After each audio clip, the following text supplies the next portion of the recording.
नमस्कार, आप देख रहे हैं पहाड़ टीवी और मैं हूं आपके साथ स्मिता पटवार। चलिए रुक करेंगे उत्तराखंड की तमाम बड़ी खबरों का, लेकिन उससे पहले एक नजर आज की हेडलाइंस पर।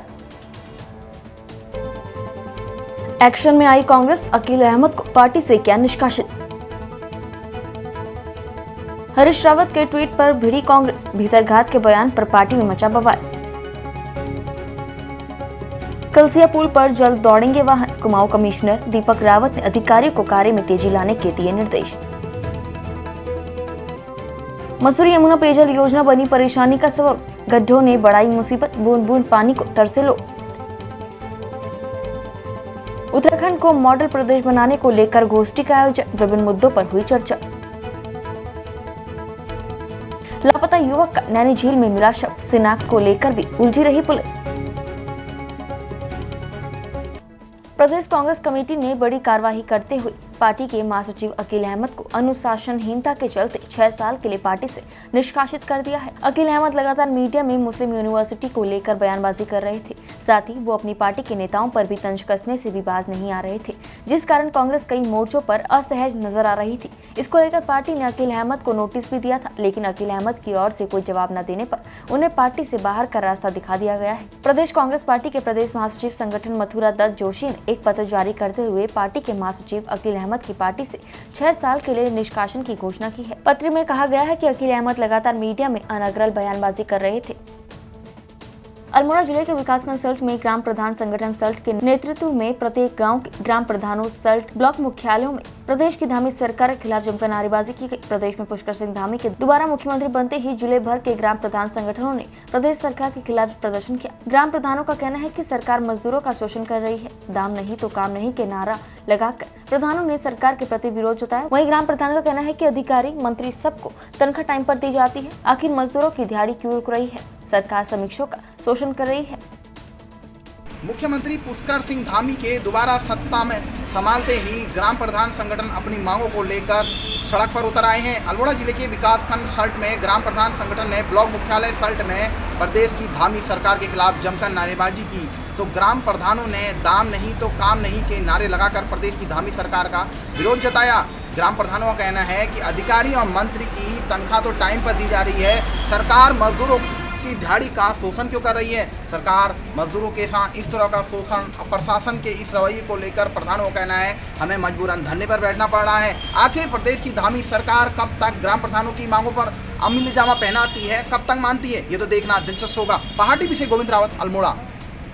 पूर्व मुख्यमंत्री हरीश रावत इन दिनों अपने ट्वीट को लेकर काफी चर्चाओं में हैं। इसी बीच उन्होंने एक बार फिर से ट्वीट किया है, जिसमें उन्होंने लिखा है कि हरिद्वार जनपद के ग्रामीण विधानसभा क्षेत्र में जिस प्रकार विपक्ष कार्यकर्ताओं का उत्पीड़न हो रहा है और शासन और प्रशासन भाजपा के दबाव में इस उत्पीड़न को कर रहा है, उस उत्पीड़न के विरोध में अपना आक्रोश व्यक्त करने के लिए मैंने अपने देहरादून स्थित आवास पर 1 घंटे का मौन उपवास किया।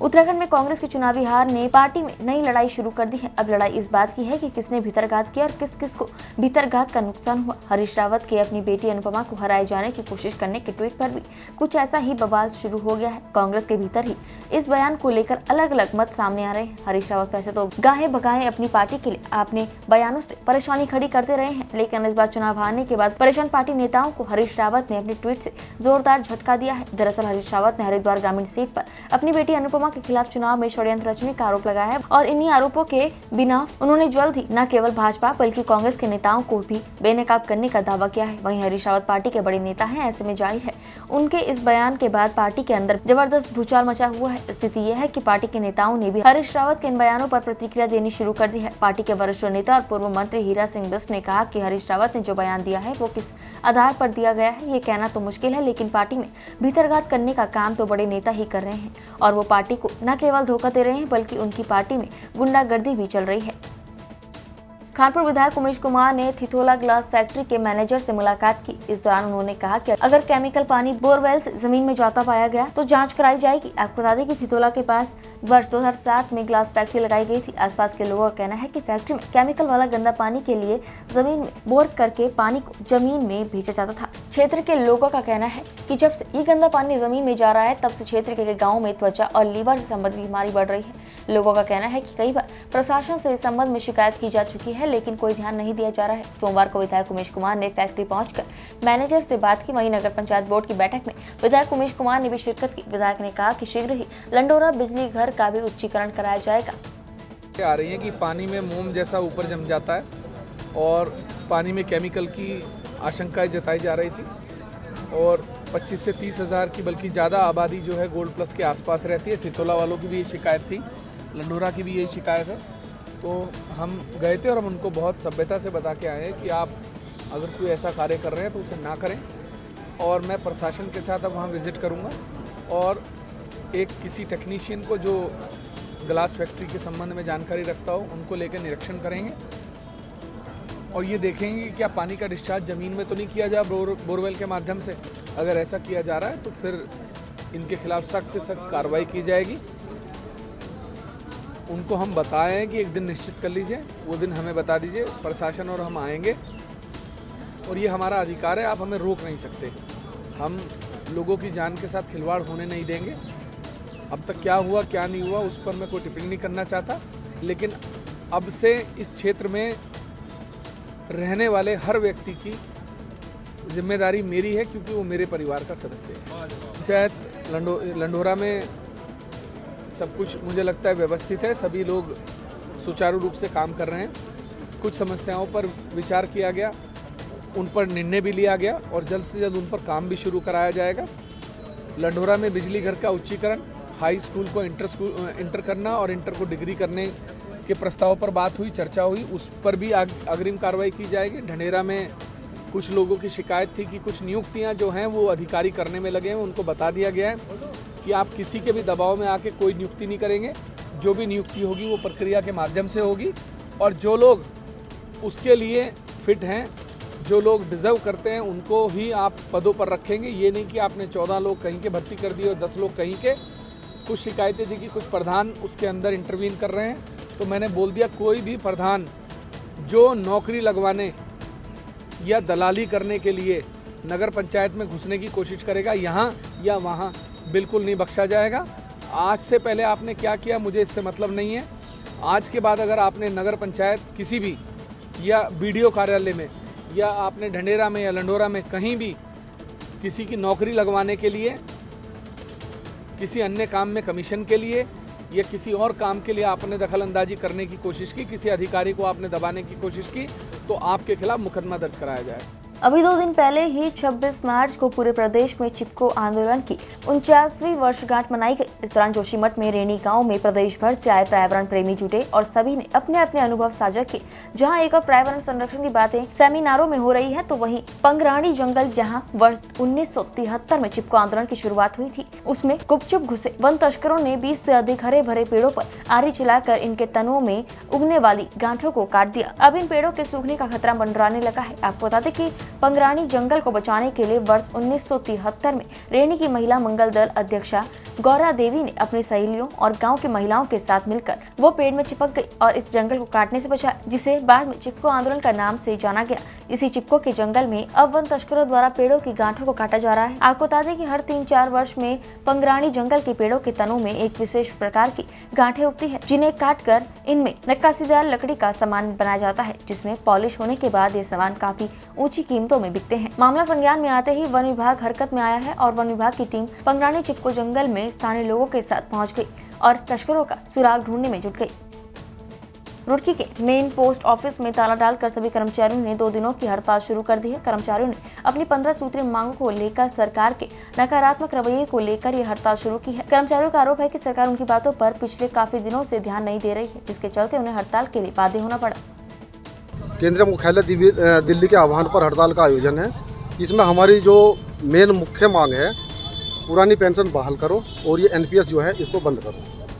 एक हमारी जो मांग है सेंट्रल सर्वर की है। हमारा सेंट्रल सर्वर एक है। कनेक्टिविटी की हमारी बहुत समस्या है, पब्लिक को भी इसमें बहुत समस्या का सामना करना पड़ता है। कनेक्टिविटी आती ही नहीं हमारे यहाँ पे। कुछ जीडीएस की है। कमलेश चंद्रा कमेटी का गठन किया था सरकार ने, लेकिन सरकार ने उसकी जो बातें थी, सिफारिशें हैं, वो लागू नहीं की आज तक। उसकी है कि भाई कमलेश चंद्रा कमेटी की सिफारिशें लागू होनी चाहिए। और कोविड पीरियड में सरकार ने कहा था कि जो कोविड में हमारे साथियों के साथ कैजुअलिटी हुई है तो उनको 10 लाख मुआवजा दिया जाएगा। अभी हमारे किसी साथी को मुआवजा नहीं दिया गया है।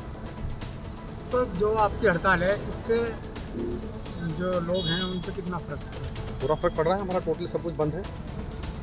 अभी हमारी 2 दिन की आह्वान है, 2 दिन की हड़ताल है। लेकिन अगर हमारा केंद्रीय मुख्यालय चाहेगा तो उसके आह्वान पे हम इसके लिए अनिश्चितकाल के लिए भी जाएंगे। ऐसा है कि आम जनता भी परेशान है और एम्प्लॉय भी परेशान है। हम काम करने के लिए पोस्ट ऑफिस आते हैं वो गोला घूमता रहता है, कनेक्टिविटी होती नहीं है। हम कस्टमर को बोलते हैं कि काम नहीं हो रहा, कस्टमर बोलता है कि सरकारी नौकरी मिल गई है इन्हें और ये काम करना ही नहीं चाहते, काम चोर है। उधर टारगेट का प्रेशर, इधर कनेक्टिविटी नहीं, इधर ग्राहकों की गालियाँ। तो हमें तो यही नहीं समझ आता कि हम करें तो क्या करें, है ना। तो आपने पहले से मांग की थी सरकार से? हाँ, हम लगातार मांग कर रहे हैं, कोई सुनवाई नहीं हो रही है। अल्मोड़ा संयुक्त ट्रेड यूनियनों के आह्वान पर आंगनबाड़ी आशा कार्यकर्तियों, भोजन माता, पीटीसी, अखिल भारतीय किसान, विभिन्न संगठनों के लोगों ने अल्मोड़ा गांधी पार्क पर धरना प्रदर्शन किया। 2 दिनों तक चलने वाले प्रदर्शन में आंगनबाड़ी आशा कार्यकर्तियों, भोजन माताओं ने कार्य बहिष्कार किया। इस दौरान आंगनबाड़ी कर्मचारियों, आशा कार्यकर्तियों और भोजन माताओं सहित कई संगठनों के कर्मचारी भी मौजूद थे। कर्मचारियों ने समान कार्य, समान वेतन, वेतन वृद्धि सहित कई मांगों को लेकर आवाज उठाई। हल्द्वानी में आशा कार्यकर्तियों ने अपनी विभिन्न मांगों को पूरा करने को लेकर हल्द्वानी के बुद्ध पार्क में एक दिवसीय धरना प्रदर्शन किया।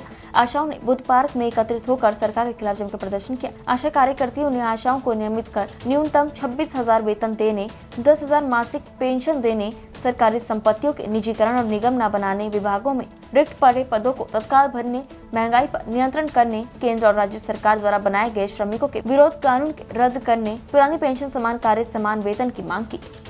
सर नमस्कार, मैं अनीता सक्सेना आशा वर्कर है। आज हम इसलिए इकट्ठा हुए हैं यहाँ पर मजदूर संख्या में, क्योंकि हमें कोई तनख्वाह नहीं मिलती। 15 साल हो गए हैं इसमें काम करते करते। हर काम हमको सौंपा जाता है लेकिन पैसा नहीं दिया जाता है। तो इसलिए हम यहाँ पर इकट्ठा हुए हैं अपनी मांगों को लेने के लिए।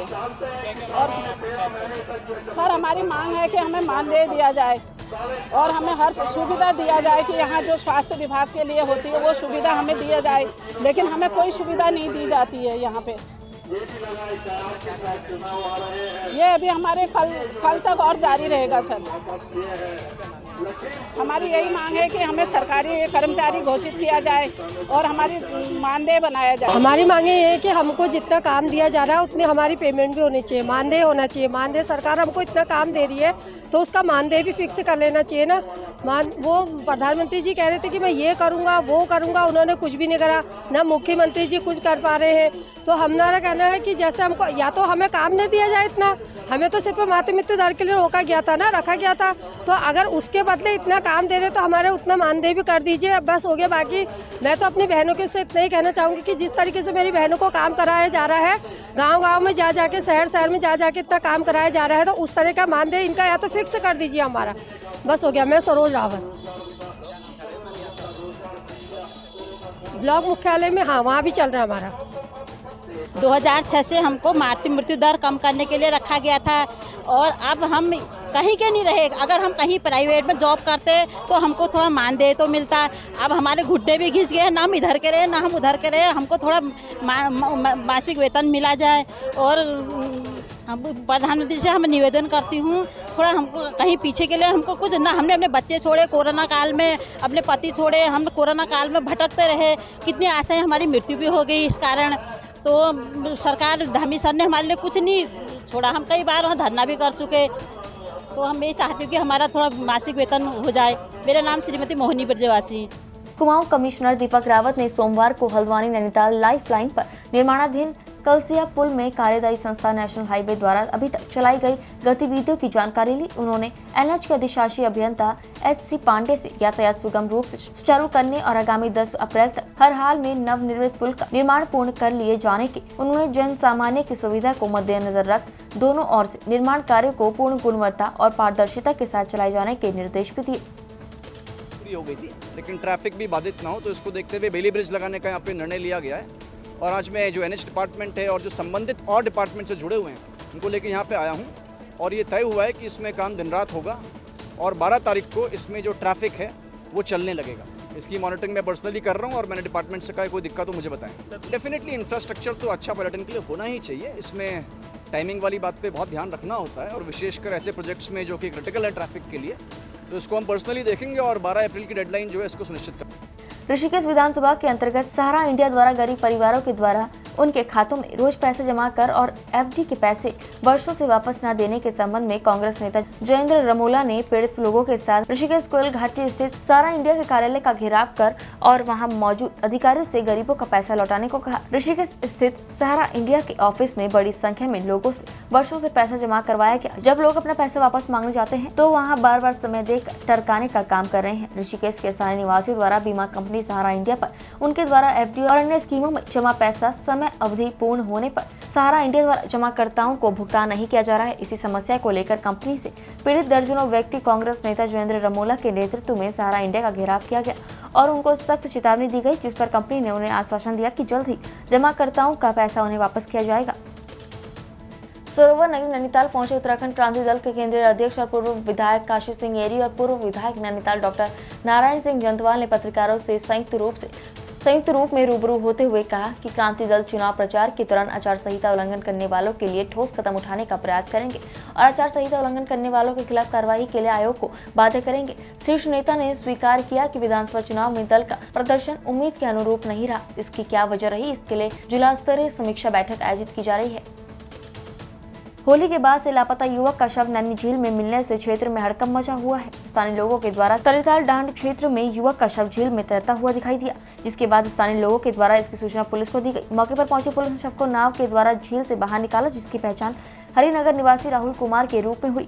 मृतक के पिता गरीब दास ने बताया कि राहुल शहर में घर घर जाकर चूड़ी बेचने, पुताई, शादी विवाह में ढोल बजाने का काम करता था, जो होली के 2 दिन बाद चूड़ियां खरीदने के लिए दिल्ली के लिए निकला था। इसके बाद से उससे संपर्क नहीं हो पाया और आज उसका शव झील में बरामद हुआ है। तलीताल थाने के SI त्रिवेणी प्रसाद जोशी ने बताया कि युवक का शव झील से बरामद हुआ है। पुलिस के द्वारा शव को कब्जे में लेकर पंचनामा भर उसे पोस्टमार्टम के लिए भेज दिया है। शव मिलने के बाद जब पुलिस ने मृतक के कपड़ों की तलाशी ली तो उन्हें एक मोबाइल फोन बरामद हुआ, जिसका सिम निकालकर एक नंबर पर बात करने पर दूसरी ओर से बात करने वाले युवक ने खुद को भरतपुर राजस्थान निवासी मृतक का भाई बताया। उसने कहा कि कुछ समय पूर्व उसका भाई घर से भाग गया था। साथ ही दूसरी ओर से युवक ने पुलिस से खुद ही अपना अंतिम संस्कार कर देने की बात कही, जिससे पुलिस भी चकरा गई। हालांकि मौके पर मौजूद एक युवक ने जब मृतक को उसके साथ पढ़ने वाला युवक बताया तो स्पष्ट पुष्टि हो सकी। मसूरी यमुना पेयजल योजना के तहत डाली जा रही पेयजल लाइनों को लेकर खोदी गई सड़कों से लोगों का हाल बेहाल है और अब दूसरी ओर जियो नेटवर्क द्वारा जियो केबल बिछाए जाने को लेकर सड़कों को खोदा जा रहा है, जिसमें मसूरी वायन वर्ग एयरन स्कूल और वाला हिंसा पेयजल आपूर्ति करने वाले पेयजल लाइनों को क्षतिग्रस्त कर दिया गया है, जिसमें लोगों को भारी परेशानियों का सामना करना पड़ रहा है। बताया जा रहा है कि करीब 100 परिवार के लोग पिछले 10 दिनों से बूंद बूंद पानी को तरस रहे हैं, लेकिन इस ओर न तो विभाग और न ही ठेकेदार ध्यान देने को तैयार है, जिससे लोगों में गढ़वाल जल संस्थान, जल निगम, जियो नेटवर्क और स्थानीय प्रशासन के खिलाफ भारी आक्रोश व्यक्त है। पहले तो यहाँ पर जल निगम द्वारा जो अपनी लाइन बिछाई गई थी तो उसके तहत जो है कई जगह जो है लाइन बंद हो गई है।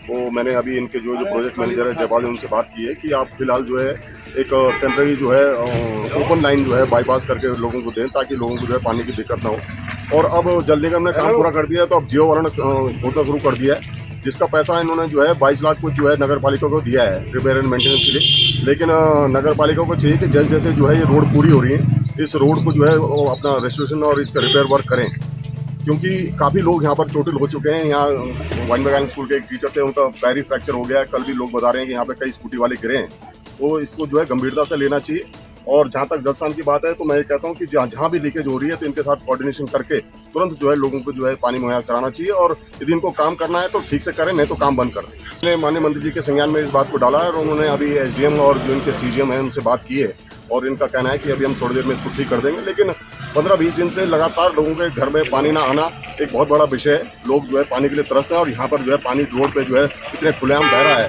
तो ये कहीं ना कहीं जो है लापरवाही है, और ऐसी लापरवाही जो है बर्दाश्त नहीं की। लोग बहुत दिनों से परेशान हैं यहाँ पे, 14-15 दिन हो गए हैं, पानी बिल्कुल नहीं है। हम रोज़ फ़ोन कर रहे हैं कि भाई पानी आ जाए, पानी आ जाए, तो पानी नहीं आ रहा है। और कभी कुछ प्रॉब्लम होती है, कभी कुछ प्रॉब्लम होती है, और कुछ सब समाधान नहीं हो पा रहा है। तो दिक्कतें बहुत ज़्यादा दिक्कत है। हम तो रोज़ अपना काम छोड़ के पानी देखने आते हैं कि हमारी टंकी पानी आया कि नहीं आया। जब देखते हैं तो पानी नहीं है बात को, उसके बाद फ़ोन करो, दोबारा फ़ोन नहीं उठाते, है ना। हम फ़ोन करके थक गए, सर बताओ हम कहाँ जाएँ। कई लोग इससे पूरे खुदान से चोटिल भी हुए हैं। हाँ, 2 स्कूटी गिरी है सर कल यहाँ पर, है ना। और मुझे लगता है कि इनका कहना है जियो वालों के, हमने जल निगम वहाँ नगर पालिका में पैसा जमा कर दिया, है ना। हमने वहाँ इतने लाख रुपए जमा कर दिए और रोड वो बनाए।